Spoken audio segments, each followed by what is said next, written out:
Path is very lucky that we actually have sort of partnerships with government and other NGOs, but really deep partnerships with industry and corporations in our DNA.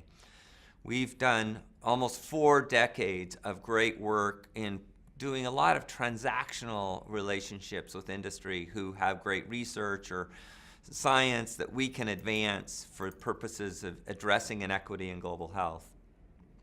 But the opportunity now to really capitalize on the shared value spaces is really taking that to a different level.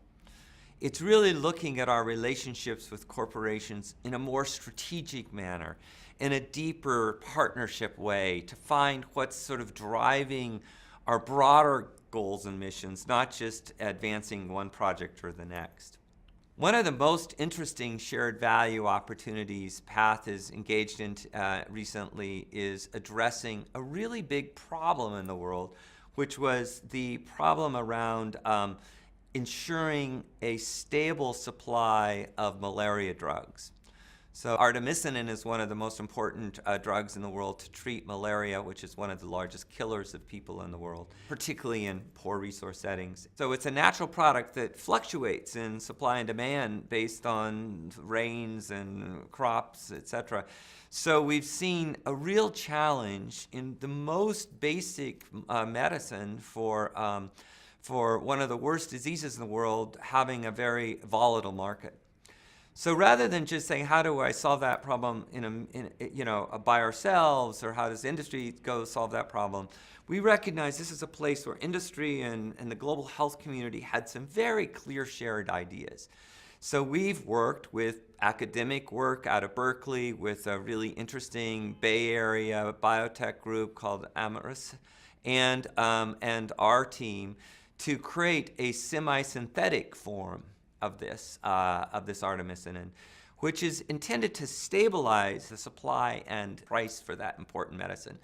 And so really what it is, it's bringing the best of science, the best of a sustainable industry level solution, the best of the NGO community's work to be able to be a facilitator and an intermediary, the best of the global health community in terms of managing a supply relationship, and with Sanofi, who has been our critical partner, to find a shared space that we can really make a big difference and work together to drive that solution.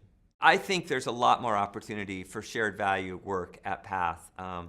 And in global health and development generally. I think the role of corporations in finding and identifying solutions is growing. I think, and we've certainly seen this in the work I've done with the World Economic Forum, the blurring lines between what was seen as the NGO space versus industry space versus global public sector space is changing. And I think people are seeing that we cannot do this alone. That almost every major 21st century problem we have to address, whether it's youth unemployment or global health burdened disease or climate change response, has to be done through very deep multi-sector partnerships where we identify where we hold common interests and then where we actually collaborate, bringing the best each of us can bring to the table to solve those problems.